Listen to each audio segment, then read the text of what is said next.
मीना घुरकी साहिबा। शुक्रिया स्पीकर साहब।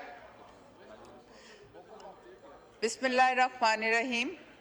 इस वक्त हम जिन हालात में हैं, मेरा ख्याल में सबसे पहले तो मैं अपने अल्लाह ताला से दुआ करती हूँ कि अल्लाह ताला हमारी मुश्किलों को आसान करे और हम इस वक्त पूरी जो हमारी न सिर्फ पाकिस्तान बल्कि बाहर से भी तमाम लोगों की नज़रें पाकिस्तान पे हैं कि हमारे हालात क्या हैं। स्पीकर साहब उठ के चले गए हैं। मेरी बड़ी ख्वाहिश थी, क्योंकि मेरा पहला नाम था अपनी पार्टी से, लेकिन दूसरे लोगों को मौका दिया गया।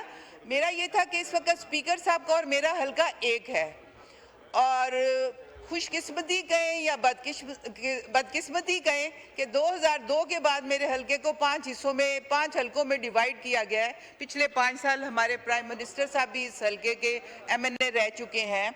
लेकिन जिन हालात को मैंने देखा है और आज जिस तरह लोग उसको फेस कर रहे हैं, मैं समझती हूँ ये एक प्रैक्टिकल बंदा ही जान सकता है। सिर्फ हम यहाँ पे बैठ के बातें नहीं कर सकते, जो कि अपने हल्के से आगाही रखता है और अपने हल्के के लोगों से मिलता है और वहाँ जाता है।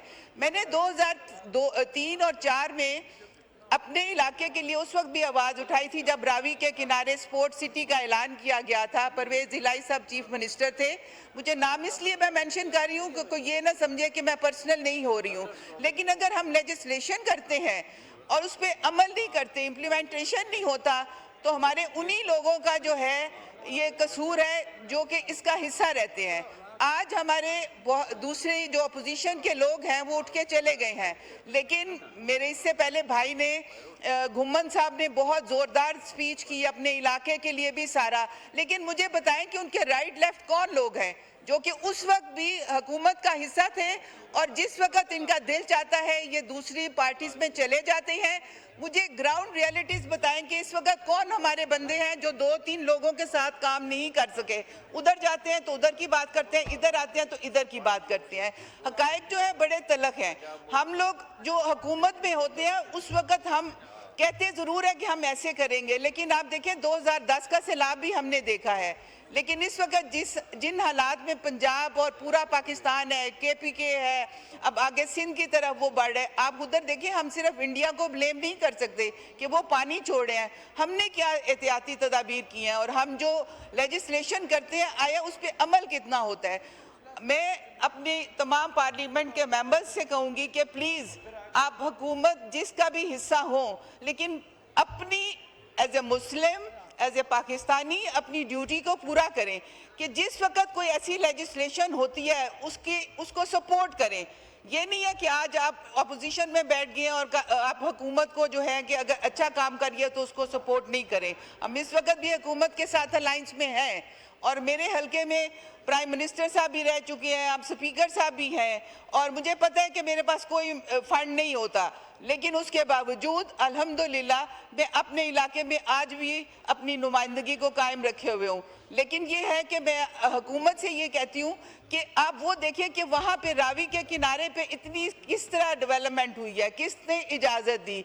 आप उन अदारों से पूछिए और जो उनमें इन्वॉल्व लोग हैं उनको शामिल करके देखें और उस पर इम्प्लीमेंट करें प्लीज़। सिर्फ ये इस साल सैलाब आ गया, आगे 8-9 माह कुछ नहीं होगा तो अगले साल फिर ये होगा कि जब वो उन मुसीबत ज़दा लोगों को देखें जो कि इस वक्त खाने को भी तरस रहे हैं, और जब ये पानी चला जाएगा और उसके बाद उनकी एक्सेस हर चीज़ से बढ़ जाएगी, ना उन्हें कोई सब्जी मिलेगी, ना कोई, जिस तरह की हर चीज़ की प्राइस बढ़ी वो कहेंगे जी फ्लड आया है, और वो देखें कि वो लोग क्या करेंगे।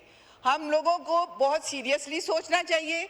सिर्फ अपने कि जी इंडिया ने पानी छोड़ा है, हमें बताएं कि हमारी कारकर्दगी क्या है।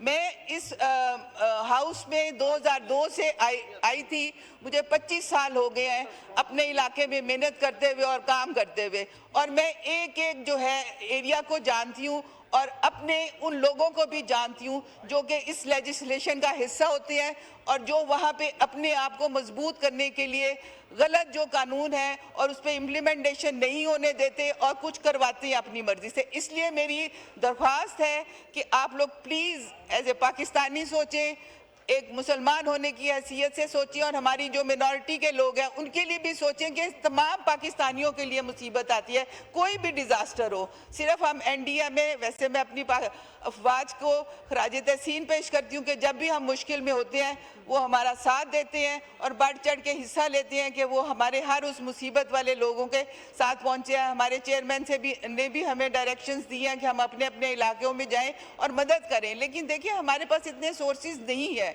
इसलिए मैं तमाम मेंबर से कहूँगी प्लीज़ इकट्ठे होकर सोचें कि हमें इसका हल क्या करना है। बहुत शुक्रिया स्पीकर साहब।